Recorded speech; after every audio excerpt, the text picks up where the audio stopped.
पंडितों की एक टोली अमरनाथ यात्रा पर जा रही थी। वे सोच रहे थे, क्या ये उनकी आखिरी अमरनाथ यात्रा है? क्या वे दोबारा यहाँ आ सकेंगे? नहीं। इतना सोचते ही उनके मन दुख और भय से भर गए। आखिर क्यों दुखी थे ये ब्राह्मण? मुस्लिम शासक औरंगजेब ने कश्मीर के पंडितों को 6 महीने में हिंदू धर्म त्याग, इस्लाम अपनाने का आदेश दिया था।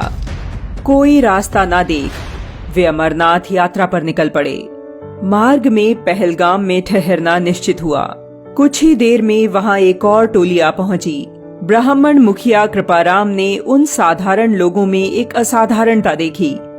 उनकी आंखों में डर का नामो निशान नहीं था। मालूम किया तो पता लगा कि यह उनके गुरु तेग बहादुर के कारण था। क्या वे इतने साहसी हैं?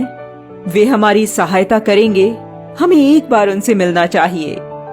इसी आशा में पहलगाम से 16 पंडितों की टोली गुरु तेग बहादुर से मिलने निकल पड़ी। 1 महीने में टोली आनंदपुर पहुंच गई। कृपाराम ने गुरु साहिब को समस्या बताई। गुरु तेग बहादुर ने कहा, आप सभी थक गए होंगे, जाइए आराम कीजिए, कल सुबह भेंट करेंगे। सभी पंडित आराम करने चले गए, जबकि गुरु गहन चिंतन में डूब गए। पास बैठे बेटे ने पूछा, इनकी समस्या का समाधान क्या है? गुरु ने कहा, यदि कोई पवित्र व्यक्ति अपना बलिदान दे तो इन पंडितों को बचाया जा सकता है। बेटा गोविंद तुरंत बोल उठा, आपसे पवित्र कौन हो सकता है? बेटे की बात सुनकर गुरु मुस्कुराए। उन्होंने कहा, तुम ठीक कह रहे हो बेटा, ऐसा ही होगा। दूसरे दिन उन्होंने कश्मीरी पंडितों को बुलाया और कहा, जाओ औरंगजेब से कह दो कि हम सभी इस्लाम अपना लेंगे यदि गुरु तेग बहादुर अपना लें। पंडितों ने ऐसा ही किया। औरंगजेब ने गुरु तेग बहादुर को बुलावा भेज दिया। गुरुजी दिल्ली दरबार पहुंचे। औरंगजेब ने जब उन्हें इस्लाम अपनाने को कहा तो मना करते हुए उन्होंने इस अन्याय के प्रति उसे जागरूक करते हुए कहा, जय प्रभु चहेता हिंदू ना जन्मे, तुरक जन्म ही वै निस्दिन में। अर्थात यदि परमेश्वर चाहता तो हिंदू जन्म ही नहीं लेते और तुर्की ही दिन रात पैदा होते, परंतु वह कहाँ मानने वाला था।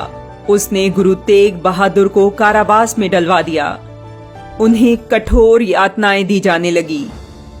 उनके साथी भाई मतीदास को बीच से चीर डाला गया। उनके शिष्यों को बंदी बनाकर उनके सामने ही जीवित जला डाला। किंतु गुरु संकल्प से न डिगे। गुरु के संकल्प से चिढ़कर औरंगजेब ने गुरु तेग बहादुर के कत्ल का आदेश दे दिया। दिल्ली के चांदनी चौक में गुरु तेग बहादुर ने तिलक जनेऊ की रक्षा के लिए अपना बलिदान दिया। दिल्ली का शीशगंज गुरुद्वारा वही स्थान है जहां उन्होंने बलिदान दिया।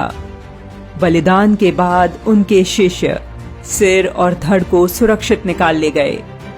जहां उनके धड़ का अंतिम संस्कार किया गया, वहां आज श्री गुरुद्वारा रकाबगंज साहिब है, जबकि जहां सिर का अंतिम संस्कार हुआ, वहां श्री गुरुद्वारा आनंदपुर साहिब है।